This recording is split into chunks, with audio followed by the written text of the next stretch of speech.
Бид үнэхээр бурхнаар сонгогдсон хүмүүс шүү дээ, тий. За бид нэр сэдвчилсэн номлол явж байгаа шүү дээ, тий. Одоо бид нэр агуу захирамж гэдэг нэг агуу сэдвээр явж байгаа, тийм үү? Мэдж байгаа юу, тий? За өнгөрсөн 7 хоног чуулганы дагалдуулалтын хөтөлбөр хүлээж аваад гоё байсан уу? Ихэнх сонсоогүй хүмүүс байна уу? Сонссон уу? Дагалдуулалтын хөтөлбөр бид нар 3 нэмэх гэж зорилго тавьсан тий. Тэгээ 3 нэмэх дотроо хэдүүл итгэгч нэг бүр дагалдагчийг бий болгож, нэг удирдагчийг бий болгож, нэг чуулганыг бий болгоно гэдэг энэ хараг тэгээ явж байгаа шүү дээ тий. Тэгээ та дэрэгт хүн рүү харж байгаа төй хэдүүл 3 нэмэхээ санаж байгаа үсттэй гэдэг асуугач. Тайр мартцсан байгаа юм шиг үстэй тий. Гайг бах тий. За. Тэр агуу захирамж. Маш том сэдв. Гэтэ өнөөдөр маш жижиг нэг үзэх болно. Ром номын 10 дугаар бүлгийн 14 15 дугаар ишлэлийг бүгд харцгаая. Ром номын 10 дугаар бүлэг 14 15. Бүгдэнд Библи байгаа юу тий? Сүүлийн үед чинь смарт болчиход байгаа шүү дээ, ер нь бол тийм үү. Тэгээ болж игэл энэ цаасан Библи ер нь жоохон уриалмаар байдаг. Цаасан Библи бол өөр смартаас илүү сүнстэй. Ойлгож байна тий? Тийм учраас энэ цаасан Библитэй байн харилцаж байгаараа манайх. За ялангуяа ядаж бүтэн сая өдөр ирэхтэй Библиэ бариад ирж байгаараа за. Энэ гоё соёл шүү дээ тий. Бүр болохгүй хэдүүл гоё ил бариад автобусын дотор явдаг бол л да тийм үү. За. Одоо нэг нь гоё уншаад өгөх гоё бос зогсож байгаад. Ром номын 10-ын 14 15. Хүний нэр дуудах уу?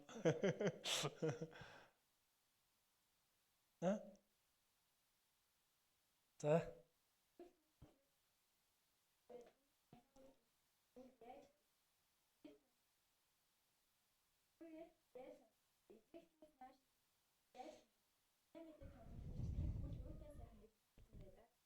Амен. За энэ маш чухал зүйл тий, маш чухал зүйл. Тэгэхээр өнөөдөр хүмүүс бид нэр амьдралдаа маш олон мэдээллийг авч амьдардаг. Мэдээлэл. Таны эргэн тойронд маш их мэдээлэл байна уу? Хүн ер нь мэдээлэлгүйгээр амьдрах бас боломжгүй. Бас бид нар хэр сайн тухайн зүйлийнхаа талаар мэдээлэлтэй байгаас шалтгаалаад хүн бас зөв сонголт хийдэг байна. Тэгэхээр мэдээлэл гэдэг зүйл бол хүний амьдралын маш чухал бас юм хэсэг гэх юм уу? Ойлголт. Тэр бид нар амьдралдаа энэ мэдээллийг авах их чухал. Гэтэ бид нар яг ямар мэдээллийг авж байгаа вэ гэдэг бас одооштой зүйл. Бид бусдаас илүү тухайн зүйлдээ мэдээлэлтэй байснараа бид нар бас бусдаас илүү байгаадах шиг байгаа юм ер нь. Сонголтын хувьд ч тэр ашиг орлогын хувьд ч тэр тэ баяраа бизнесийн салбарт тухайн хүнээс илүү мэдээлэлтэй байх юм бол бизнес дээр ч гэсэн ашигтай байх нь шүү дээ. Манай бизнесийнхэн байна уу те? Тэгвэл бүгдөө гоё тэр бизнесийнхаа салбартаа тэр мэдээллүүдээ сайн олж авч байгаараа те. Магадгүй нийгмийн салбарын тухайн нийгэмдээ те. Төр засгаас мань ямар мэдээлэл байна? Олон улсаас ямар мэдээлэл байна гэх жишээний. Тэр хүний амьдралын мэдээлэл гэдэг зүйл маш чухал зүйл байна. Тэр өнөөдөр та яг энэ мэдээллийг хаанаас авч байгаа вэ? Таны амьдралд ирж байгаа мэдээлэл хаанаас ирж байгаа вэ? За магадгүй бид нар ингэж бодох юм бол шууд л нэг зүйл бодогдож байгаа бох тийм үү? Энэ бол сошиал тий? Сошиал. Тэгээ бид нар бол одоо Facebook, TikTok, Insta, YouTube гэл маш олон зүйлүүдээс мэдээлэл авч байгаа шүү дээ тий. Тэгэхээр энэ мэдээлэл маш чухал зүйл. байна ах дүүнараа. Гэхдээ нэг асуулт байна. Та Есүсийн тухай хэр сайн мэдж байгаа вэ? Та өөрөөсөө нэг асууж, тийм ээ, би Есүсийн тухай хэр сайн мэдж байгаа юм болов? Таны амьдралд яг Есүс байна уу? Бид бас Есүсийг мэдэх нь чухал уу?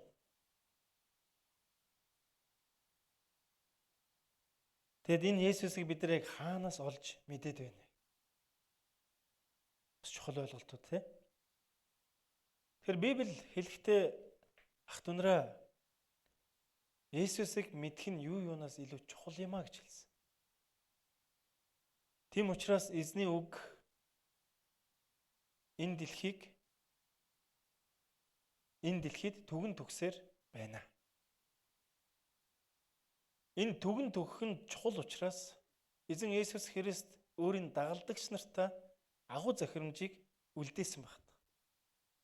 Амен.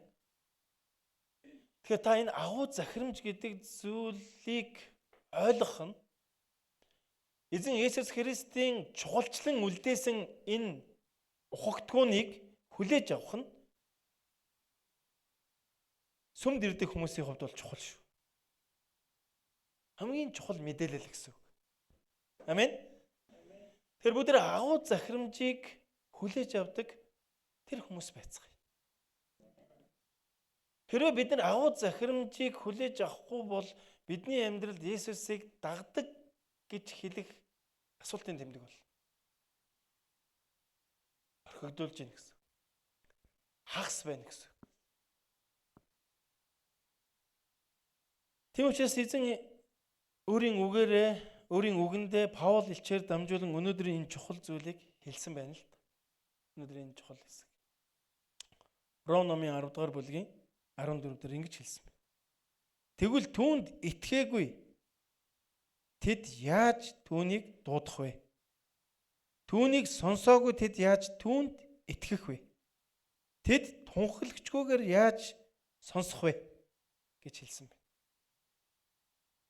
Тэр өнөөдрийн үгийг агуу захирамж гэдэг энэ том сэдв дотроо дэд сэдв хэн нэгэн очих хүртэл гэдэг нэрийг өгсөн байна. Хэн нэгэн очих хүртэл. Тэр эзэн Есүс Христийг таньж мэднэ гэдэг бол өөрөө хүн төрлөختний хамгийн чухал үн цэнтэй зүйл байна. Маш энгийнээр ярих юм бол бид гим нүглээ ухаарч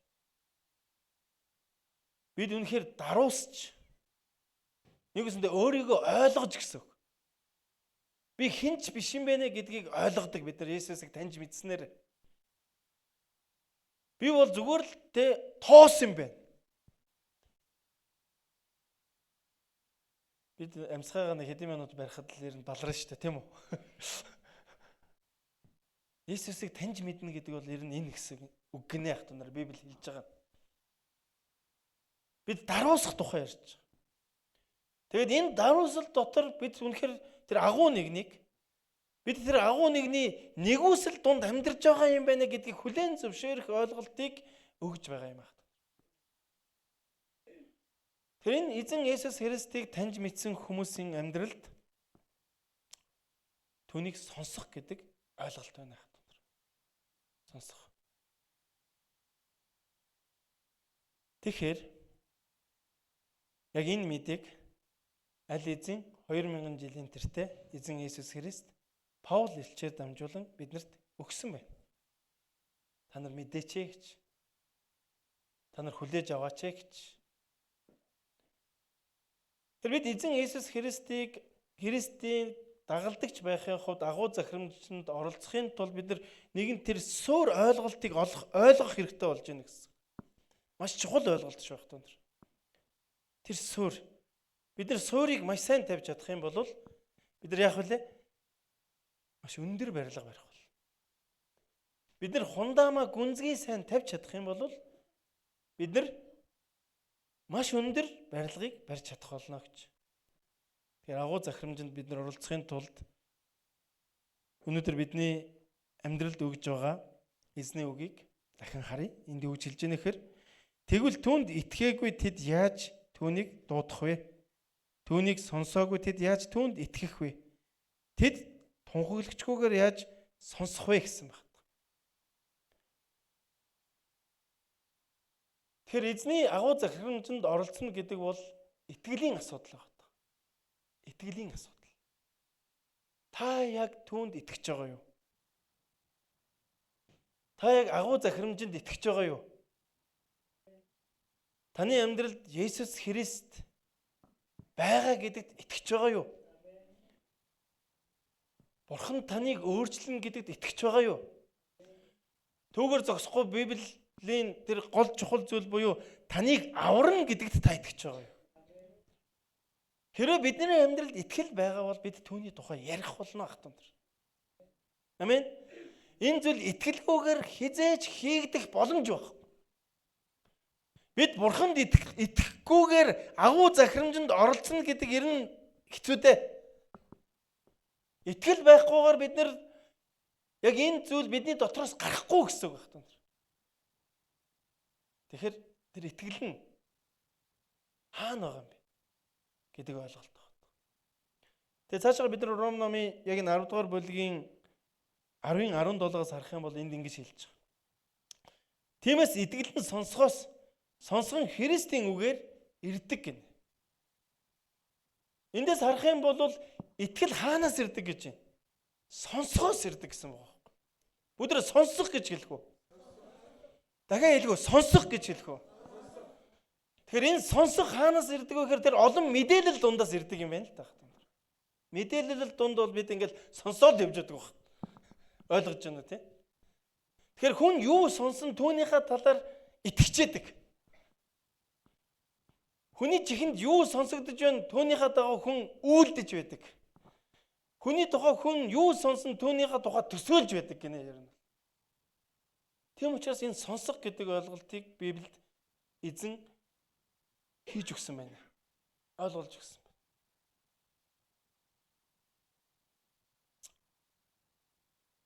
Тэгэхээр энэ итгэл нь өөр аяандаа ирдгүү гинэ. Энэ сонсох нь нэг өсөнд өөр аяандаа ирдгүү гэсэн. Харин энэ зүйлийг хүнээр дамжуулна хийдэг байна. Хүнээр дамжуул. Библийн үг хүнд ирээд тэгээд тэр хүнээр дамжуулаад эзэн өөрийнхөө ажлыг хийдэг гэдгийг хэлж өгсөн байна.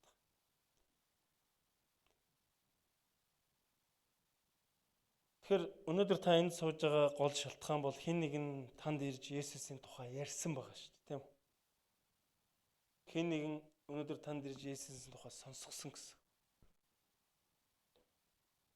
Та магадгүй нэг өөрөө аяандаа гинт сонсоод ч юм уу тий. Тэ ирээгүй баг. Тэгэхээр Библийн ойлголт юуг хэлж байгаа сонсох гэдэг энэ ойлголт юуг хэлж байгаа гэхээр хэн нэгэн танд хэлсэн гэдэг ойлголт. Миний амьдралд бол манай ээж хэлсэн. Сүмд яваач яг л хэлсэн. Дими юм шүү гэсэн. Зүгээр их зүгээр газар байна гэсэн. Тэгээ харин шашин машин сонсоод харин сансан машины чинь хүлээж аваад онцгой газар юм шүү гэдэг хариулттай байсан. Тэгээ ээж минь одоо хүний нутагт ажил хийжээс учраас ээжийнхээ сэтгэлийг дэвтэх гэдэг юм одоо юу гэх юм те. Мэдээж ингээл хүүхдүүдэд санаа зовж ирсэн байж таараа штэ ярин те. Тэгээ 1 2 3 удаа сүмд очиж үтсэн. Тэгтээ тэр өөр газар байсан. Хамгийн анх миний сүмд орсон сэтгэл юу гэхээр нэг юм хоёр сэтгэл үлдсэн байдаг байхгүй. Нэг нь энэ өстө галзуу хүмүүс байна гэж бодсон. Одоо тухайд ч үед хүүхэд байлаа. Хүүхэд залуу гэх юм уу да юу гэх. Одоо ч залуу л да. Тэгээ миний одоо байгаа энэ насны орчим ах эгчнэр чинь тэнд зогсож олцтой. Өсрээл, бүжиглээл, дуулж муулаал ингээл. Тэгээ би чи одоо бүжиглэнэ гэдэг ойлголтыг чинь бааранд л байдаг гэж бодож байгаа шүү дээ ер нь бол. Яг тэр үедээ явжсэн бохгүй ер нь бол. Тэгээ энэ галзуу хүмүүс байна гэж бодсон. Харин бас нэг зүйл нь юу гэхээр үнэхээр сэтгэл дотор нэг маш гүнзгий нэг зүйл үйлдсэн нь юу гэхээр магтаалын оршихуй байсан. Хөө тэр магтаалын үг тэгээ тэр оршихуй магадгүй ээжигээ сансан сэтгэл байсан баг. Бодооч мартагддаггүй хэрэг. Өөр газар, сүм бол өөр газар. Тэгээ энэ яагаад сүмд очисон бэхээр би сонсоод очисон байхгүй. Хин нэг нь надад ярьсан гэсэн.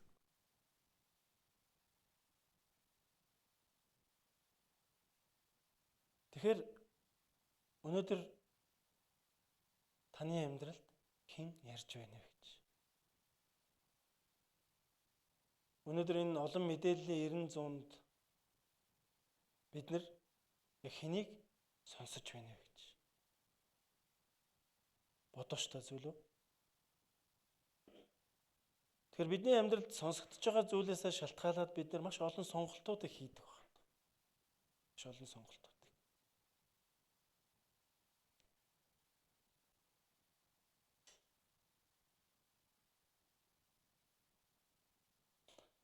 Тэгвэл одоо чи хэн нэгэнд хүргэж яг энэ сонсголыг өгч байна уу гэдэг энэ асуулт. Тэр түрүүн би танд хэлсэн. Эзэн хүнээр дамжуулж л ажилладаг. Бид нар Библийн үг бол тэр чигээрээ хүнээр дамжуулан хүн төрлөختөнд үлдээсэн зүйл байгаад. Түүнээс биш нэг юм хий үзэгдэл ч юм уу. Эсвэл юм нэг мод чулуу ч юм уу. За уул ус ч юм уу. За мэдхгүй. Ямар ч байсан монголчууд бид нэг юм төсөөлн нэг юм дамждаг зүйл байгаа даа шүү дээ. Тэр нь бол тийм үү. Эсвэл нэг юм аура ч юм уу. За мэдхгүй. Ямар ч байсан сүүлийн үед чих янз янзын мод гарчаад байгаа шүү дээ. Юм ингээл ярддаг гэх юм уу те. Тэгээ тэрийг ингээд сурталчилж шүү дээ. Тэр нь бол. Хүн ах тунар хүн бүгдээ хүн гэж хүн. Библийг харах юм бол эзэн Авраамаар дамжуулж ажилласан шүү дээ. Тийм үү? Би чамайг итгэлийн өв болгох болно гэж. Авраам бол сар шүтдэг хүн байсан шүү. Саранд итгэдэг тийм. Одоогор бол одоо юу гэх юм баг шинжлэх ухаанд итгээд байгаа юм гэх юм одоо юу гэх юм те. За тэгж бодож болох ч юм уу те. Одон гарагд итгэдэг гэх юм уу юу.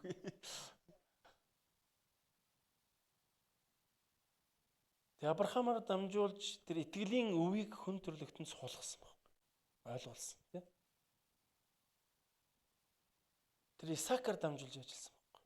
Йосефээр дамжуулж ажилласан. Тэр Йосефээр дамжуулж Бурханд итгэмжтэй байна гэдэг чинь ямар чухал юм бэ гэдэг зүйлийг ойлгуулсан шин. Ярьсан, сонсгосон тийм. Тэр ах トゥ нартай зарагдсан шүү дээ. Үзэн ядагдсанаас болоод юу ч хийгээгүй шүү дээ. Ах トゥ нартай ямар ч гим хийгээгүй байхгүй ер нь л. Өөрхөн гинэн те. Тэгээд ах トゥ нар нөгөө аав нь бидрээс илүү хайрлаа гэд одоо үзэн одоо юу гэх юм те. Үзэн ядсан гэх юм. Хатааргасан. Тэрнээс болоод дүүгээ зарчиж байгаа шүү дээ ер нь бол. Гэтэ Йосеф ах トゥ нартай гомдож болох байсан шүү. Тийм үү? Тэднээс өшөөг авч болох байсан шүү дээ. Йосеф сүлдээр эзэн юу болсон шүү дээ? Ерхийсэд. Тэгээ ах トゥ нар нэрэд өмнө нь өвдөг сөгдөд гуйсан шүү дээ. Тийм үү? Өшөө авч болох байсан шүү. Йосефээр дамжуулан ярьсан. Тэр маш итгэмжтэй байсан. Шоронд орсон тийм. Тэр удаа тэр хааны ордонд бүх зүйл хариуцаад итгэмжтэй байсныхаа төлөө, хайрлагдсныхаа төлөө бас зарим тэр бас гүтгэгдсэн шүү дээ. Гүтгэгдсэн. Бидний амьдрал байдаг зүйлүүд шүү дээ. Нэг тийм хол зүйл биш байгаас. Бид яагаад Библийг заавал хол гэж бодох ёстой гэж. Эсвэл биднийг тэгж бодогдуулаад байгаа зүйл байна уу гэж. Тэ? Тэгэхээр бидний эзэн хүнээр дамжуулж ажилдаг юм аах түнэр. Тэр бурхан хүсвэл тэнгэрээс шууд буугаад ирж болно л доо. Гэтэ тэр тэгээгүй. Тэр яагаад заавал хүнээр дамжуулж ажилдаг гэж вэ гэж. Тэр өнөөдөр ч гэсэн эзэн танаар дамжуулж ажиллахыг хүсэж байгаа. Танаар дамжуулж. Өөр хинч биш. Яг гэвэл бидний ам түүний дуу хоолой болдог. Та итгэж байна уу? Бидний ам түүний дуу хоолой болдог гинэ. Бидний алхай гიშгэ түүний илгээлт болдог. Агуу захирамж тийм хол гэж юу? Агуу захирамжийг хэрэгжүүлж болохгүй зүйл гэж юу? Тэ? Тэр бидний амьдралд ийм ойрхон зүйл учраас эзэн Есүс Христ явахдаа энэ агуу захирамжийг бидэнд үлдээсэн юм шүү. Танд тэгж бодогдож байна уу? Өнгөрсөн 7 хоног Загийн ахлагч бид нар дагалдуултын хөтөлбөрөөр дамжуулахдаа энэ агуу захирамжаас бас дурдсан шүү дээ, тий? Тэр бүгд Матай номын 28 дугаар бүлгийн яг тэр хэсгээр бас нэг очиод харъя, тий? 28:19 дээр ингэж байна. Иймээс та нар яв. Бүх үндэстнийг дагалдуул. Эцэг хүү ариун сүнсний нэрээр тэдэнд баптизм хүртээж та нар тушаасан бүгдийг минь сахин биелүүлэхийг тэдэнд заа. Харагтун үеийн төгсгөл хүртэл би та нартай үргэлж яана гэж байна. Дахиад асуу яана гэж байна. Бурхан биднэртэй хамт байна гинэ ах түнэр. Амен. Бурхан биднэртэй хамт байна. Тийм учраас бид түүний дуу хоолой, түүний илгээлт болдог. Бид энэ дэлхий рүү илгээсэн. Библиэс харах юм бол юу гэлээ? Би та нарыг сүрэг чонон дундах хонь мэт явлаа илгээлээ гэж хэлсэн байхгүй. Оо баярлалаа ганц зэрэг. Яг ус хэрэг болоод байсан.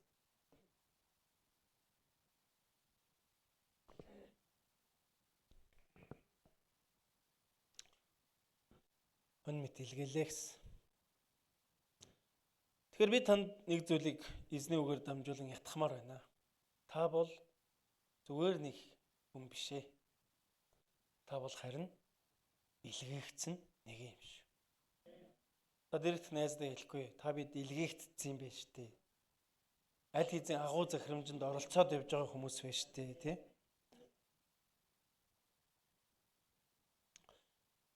Тэгэхээр энэ зүйлүүдээр дамжуулж юу гэж хэлэх гээд байна гэхээр хэрвээ та чимээгүй байвал хэрвээ та бид чимээгүй байвал яах нь вэ? Хин нэг нь сонсохгүй байх нь. Хин нэг нь сонсохгүй. Тэр хин нэг нь сонсохгүй учраас яах нь вэ? Итгэхгүй байх нь шүү. Итгэхгүй учраас яах нь вэ? Аврагдахгүй байх нь шүү. Аврагдахгүй учраас яах нь вэ? Там руу явах нь шүү. Яах вэ? Хэдүүл яах вэ одоо? Та юу гэж бодож байна? Библи биднэрт ийм л зүйлийг хэлсэн байна. Та өнөөдөр яг яамаар вэ?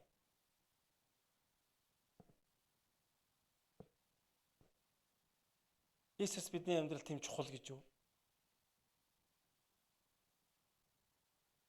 Библи хэлэхдээ бол чухал гэж хэлсэн.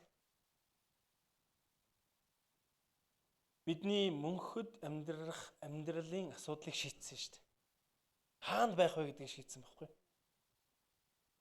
Тийм учраас хүн төрлөختөнд Библи Иесус Христ чухал байхгүй. Өнөөдөр ч гэсэн бидний амьдралд эзэн өөрийн гайхамшигыг хийгээсэн. Паул ч өнөөдөр энэ зүйлийг яагаад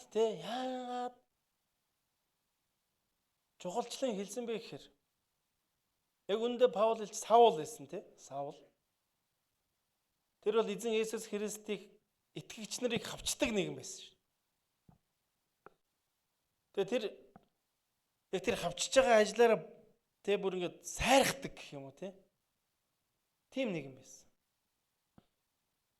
Харин тэр Есүст итгэх итгэлээр тэр Есүст итгэж амьдралд нь гайхамшиг болж түүний амьдрал 380 гараас иргэсэн бохоо. Юу Есүст итгэгч нарыг хавчдаг байсан Паул өнөөдөр энд юу гэж хэлж ийнэ гэхээр түүнд итгэеч гэж байгаа бохоо. Бүр эсрэг зүйл ярьж штэ нөгөө хийжсэн юмныхаа эсрэгтэй. Тэр энэ юу хэлээд байна гэхээр энэ үнэн байхгүй байх таа. Үнэн. Амен. Тэр энэ газар өнөөдөр үнэн тунхаглагдаж байна гэсэн. Тэр чи ярихгүй бол тэр хүн сонсохгүй. Та ярихгүй бол тэр хүн сонсохгүй. Бид ярихгүй бол тэр хүн сонсохгүй гэсэн.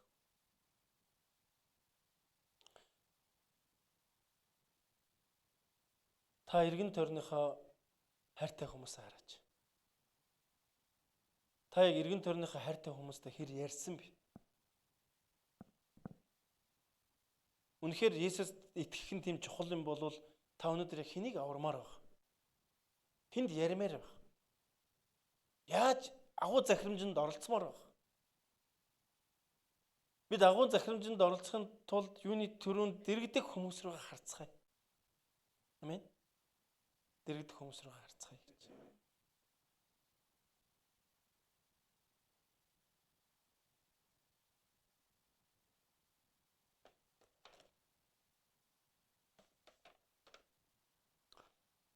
За тэгэхээр маш энгийн. Өнөөдөр үгийг би дахиад уншия. Тэгвэл түүнд итгээгүй тэд яаж түүнийг дуудах вэ? Түүнийг сонсоогүй тэд яаж түүнд итгэх вэ? Тэд тунхлагчгүйгээр яаж сонсох вэ? Илгээтгэхээс нааш тэд яаж тунхаглах вэ? Сайн мэдээг тунхлагчдын хөл юутай сайхан гэж бичигдсэн байдгаа гэсэн.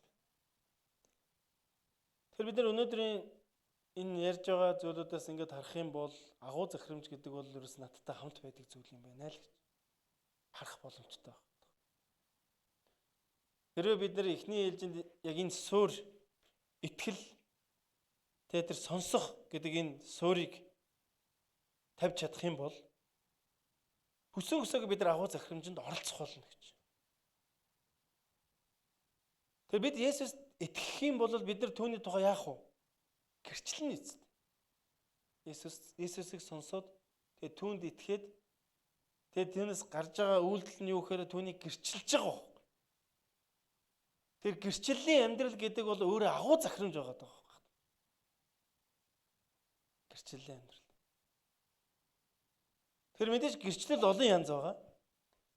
Гэхдээ бидний амьдрал түгээмэл байдаг зүйл бол бид нартай үргэлж хамт явж байгаа үйлдэл, үг яриа, үйлс, бодол санаа, харилцаа маш олон зүйл байгаа даа. Хүмүүс бид нар юу гэж шаарддаг гэхээр шууд энэ Есүст итгэвч гэж харцдаг байхгүй. Тийм үү? Тэгвэл яаж яах вэ? Шууд бидний амьдралд хариуцлага ирж байгаа байхгүй. Заримдаа бид нар ч яг энэ хариуцлагаа ухамсарлахгүй яваад байдаг байхгүй. Ойлгохгүй. Тэ? Тэр бид нар одоо өнөөдрөөс өөрсдөө юу гэж харах вэ гэхээр би агуу захирамж явж шүү дээ. Тийм үү? Та хажууд хүнээр таны хажууд агуу захирамж байна уу? Би өөрөө ингээ агуу захирамж явж байгаа байхгүй ерөөсөө тий.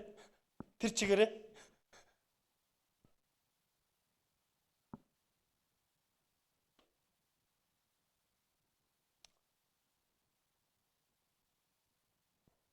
Тэгэхээр бид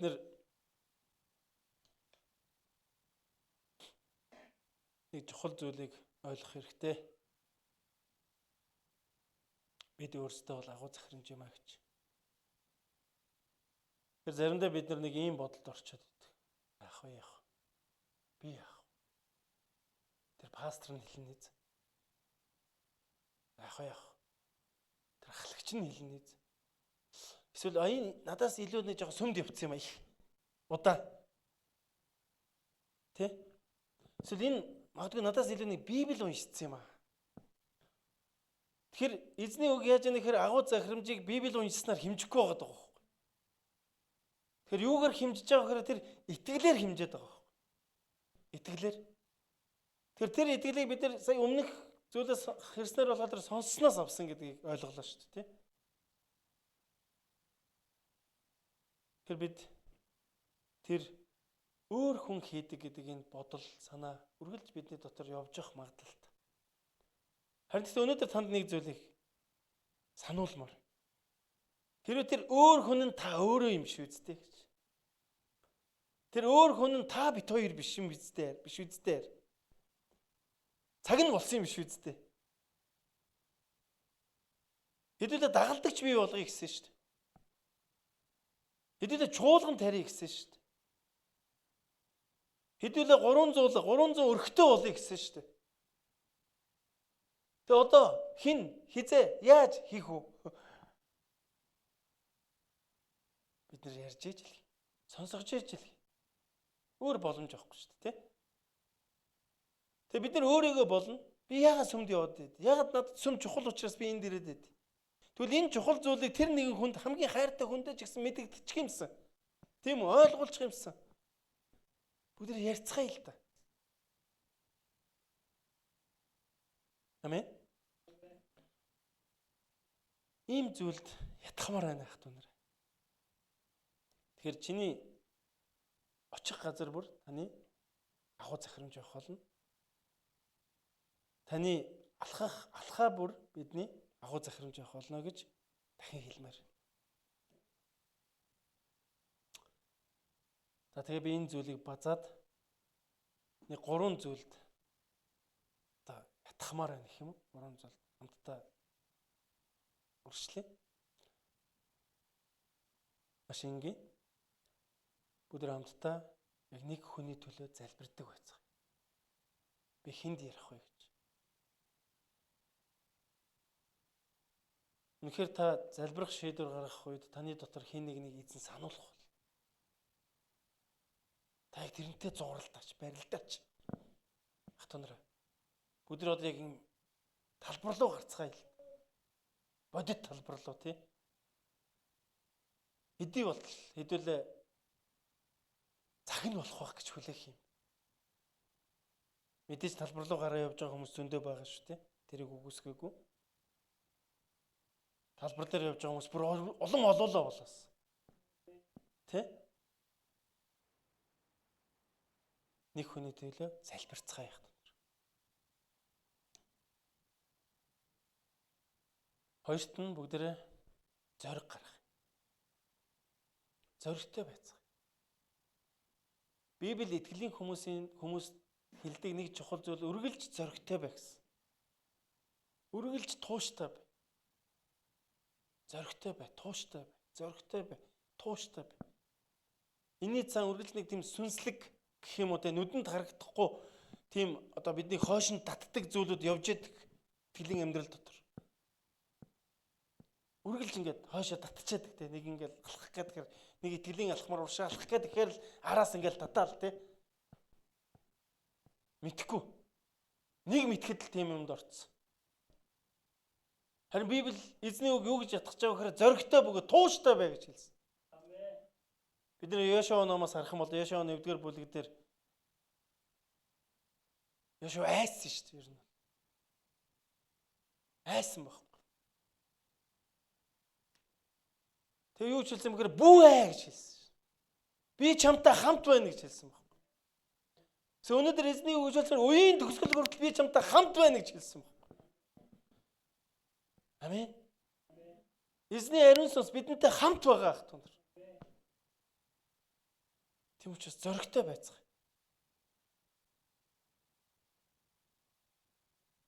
Маш энгийнээр ярих юм бол заавал төгс ярих албагүй шүү дээ. Тэгээ бид нар ингээд төгс ярих гад айгаад байдаг юм шиг байгаа юм л дээ.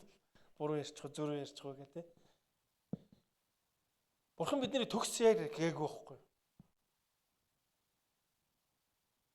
Харин бид нар зүгээр л үнэн байх хэрэгтэй тухай ярьж байгаа Библи. Үнэн. Зүгээр л чи чамд ямар байгаа? Тэрийг л чи Иесусийн сүмд явснараа яасан? Чи Библийг уншснараа яасан? Чи залбирснараа яасан? Та бид хамт байгаагаараа яасан? Зүгээр л үнэнээр байх тухай Библи биднэрт сануулж байгаа. Тэгээ гурав дахь нэг зүйл нь бид нэг юу руу ятгах гэж байгаа гэхээр талхацгаая. Хийцгээе гэдэг зүйл. Бүгд эсийн бүлэгдээ явцгаая ах トゥ нараа. Эсийн бүлэгдээ явцгаая.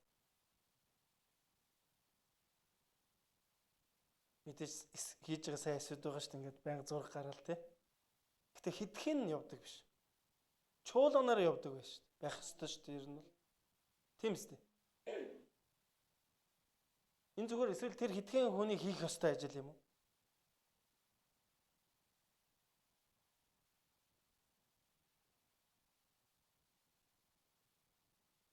Бүгдээ ярилцдаг байцгаая, уулздаг байцгаая, ярьдаг байцгаая, цугладаг байцгаая. Эндээс яаж байгаа? Одоо бид нар сонсож байгаа. Яагаад сүм ирээч? Яагаад сүм сургалтанд суугаач? Яагаад сүм хамтдаа залбирцгаая? Яагаад сүм магтцгаая? Яагаад сүм уулзцгаая гэдэг юм бэ? Тийм хэцүү зүйл үү энэ? Биднэрт энд зориулах цаг байхгүй гэж юу? Ах トゥ нараа байгаа өстэй тий. Тэгээ манай ганц зөргөл маань ганцаараа итгэж байгаа шүү. Амен. Бүгд ганц зөргөдөө зориулаад байгаа ялга ташээ тий.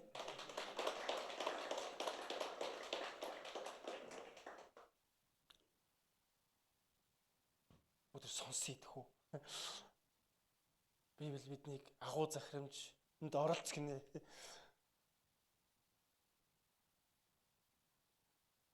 Тэгээд бүгд нэг зүйлийг харах бол сайн мэдээ хизээч чимээгүй дамждаггүй. Сайн мэдээ үргэлж чимээтэй байдаг. Үргэлж чимээтэй. Ямар чимээ байдаг гэж хүний амьдралыг оронгоор нь өөрчилдөг чимээ байна. Хүний зүрх сэтгэлийг оронгоор нь өөрчилдөг чимээ байна. Үзэн яддаг байсан бол уучилдаг болж. Хайрлаж чадахгүй хүмүүсээ хайрладаг болдог.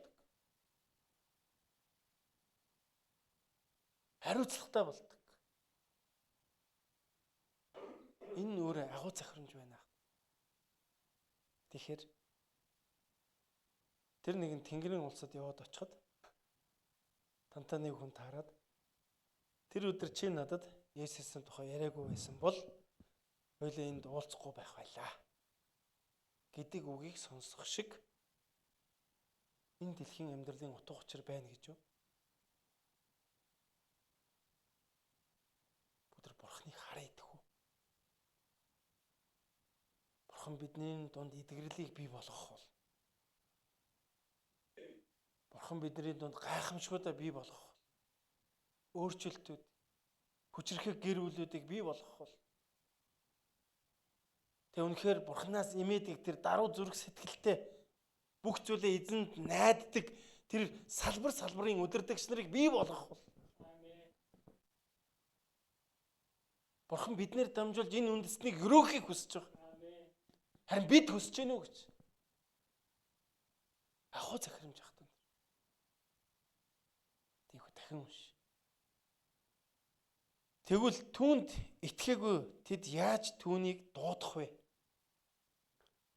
Түүнийг сонсоогүй тэд яаж түүнд итгэх вэ? Тэд тунхаглагчгүйгээр яаж сонсох вэ? Илгээтгэхээс нааш тэд яаж тунхаглах вэ? Сайн мэдээг тунхаглагчдын хөл юутай сайхан гэж бичигдсэн байдаг.